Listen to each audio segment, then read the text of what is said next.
In December 1944, Adolf Hitler launched his last, desperate offensive, a massive surprise attack through the snowy Ardennes Forest designed not just to win a battle, but to crush the morale of the Allies and force a negotiated peace. This was the moment the fate of the war hung in the balance, and it centered on a single, isolated American crossroads town. The silence before the storm. December 16, 1944. The air over the dense, mist-shrouded Ardennes was heavy with a deceptive calm. American troops, spread thin, believed the front was quiet, holding Christmas truce expectations. They heard only the crunch of frozen earth underfoot. Then, at 5:30, 2,000 German artillery pieces roared simultaneously, shattering the morning silence. Hitler's gamble, Operation Wacht am Rhein, had begun. The shockwave of the blitzkrieg sent fear racing through the American lines. This was not a raid, this was a return to the mechanized terror of 1940. Visual, wide shot of artillery firing in pre-dawn darkness, terrified faces of unprepared GIs. The race for the crossroads, the Bulge opens. The German strategy hinged on speed.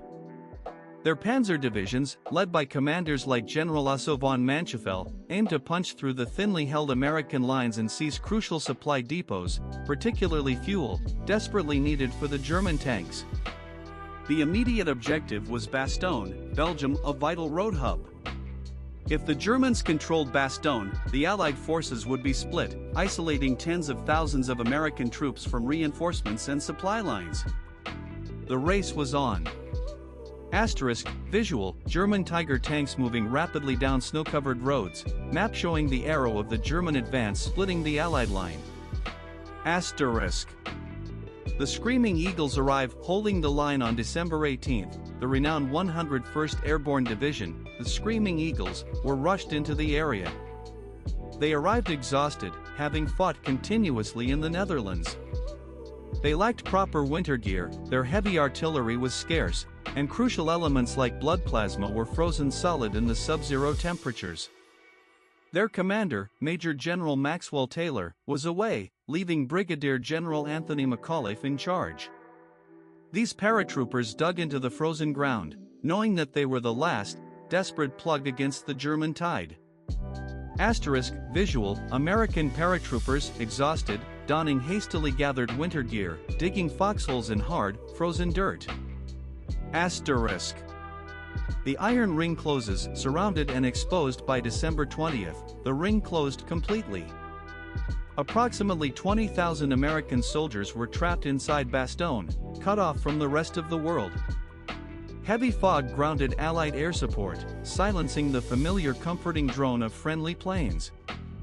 The sounds of battle were constant, the ringing of mortars, the metallic clank of nearby tanks. Inside the perimeter, the situation grew desperate. Medical supplies were nearly gone, and rations were severely limited. Yet, their orders were clear: hold Bastogne at all costs. Visual, tight shot of a frozen, bearded soldier staring into the dense fog, perimeter markers showing German encirclement. A battle against the elements of the invisible enemy. The fighting was less against the enemy and more against the relentless, bone-chilling cold. Temperatures plummeted to -20 degrees Celsius. Rifles froze. Tank engines refused to turn over. Medics struggled to heat plasma bottles over small fires. Every movement was a struggle, and frostbite became a casualty statistic almost as high as enemy fire. Soldiers huddled together, sharing thin blankets, whispering prayers, praying not for victory, but for warmth and the brief, promised break in the clouds. Visual, close-up of frostbite on a soldier's hand, medic desperately trying to warm medical supplies over a tiny flame.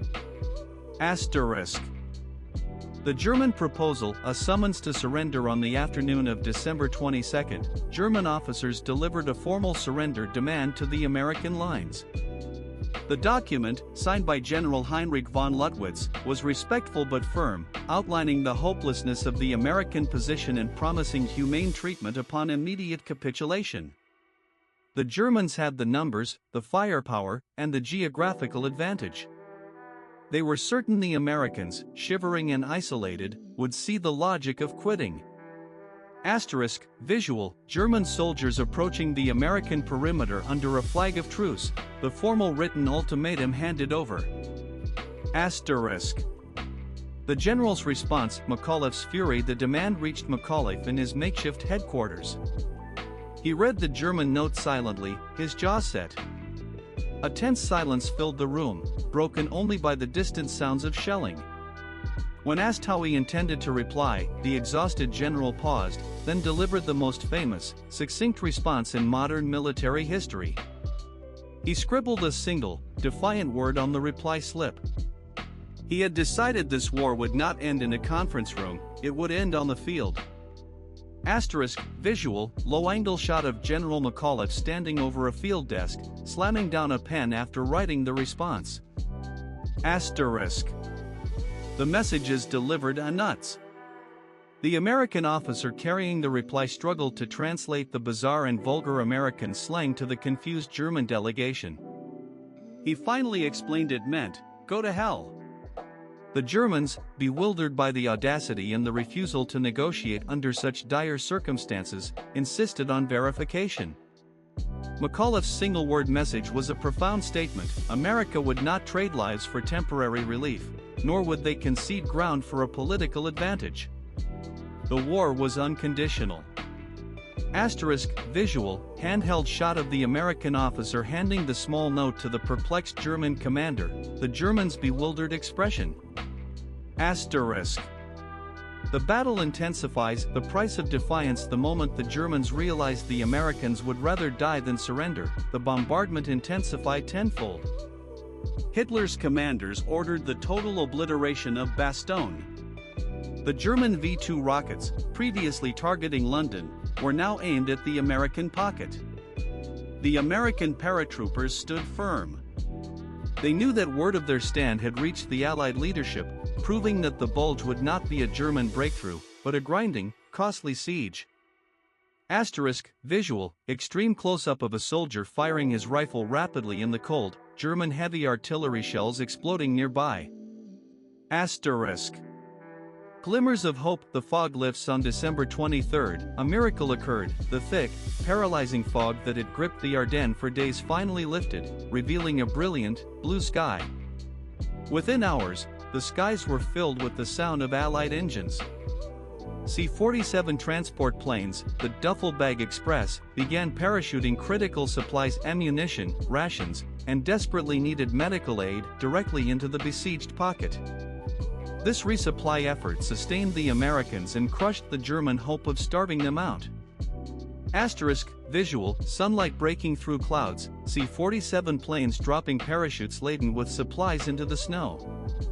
Asterisk.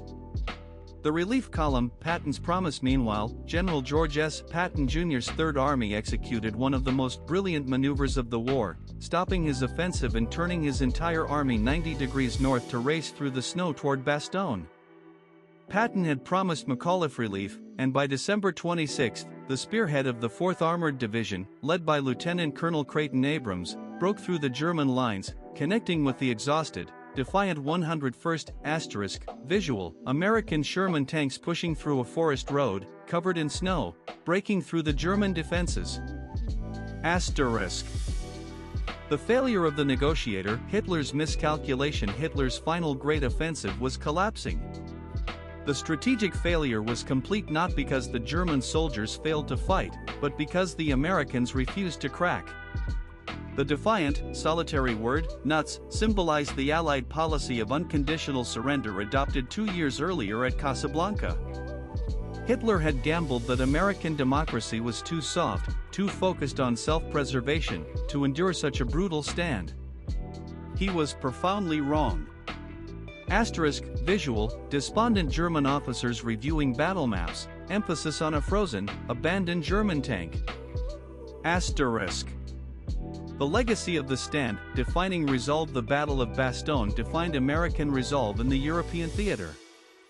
The 101st Airborne's courage secured the victory in the Bulge, costing the Germans irreplaceable men and material and effectively eliminating their ability to launch any further major offenses. The stand proved that the Allied commitment was absolute. There would be no political brokering, no ceasefires, and no negotiation with the Nazi regime, only victory or death. Asterisk, visual, close-up of the patch of the 101st Airborne, modern archival footage of veterans recounting the extreme hardship. Asterisk. The end of the beginning. The defense of Bastogne sent a clear, thunderous message across the Atlantic and deep into the bunkers of Berlin. Hitler realized his last chance to break the Allied coalition had failed because of the sheer, unyielding will of the American fighting man. Every soldier who endured the frostbite and the relentless shelling confirmed that the only acceptable outcome for the United States was the total, unconditional defeat of Nazi Germany. That spirit of non-negotiable resolve sealed the fate of the Third Reich.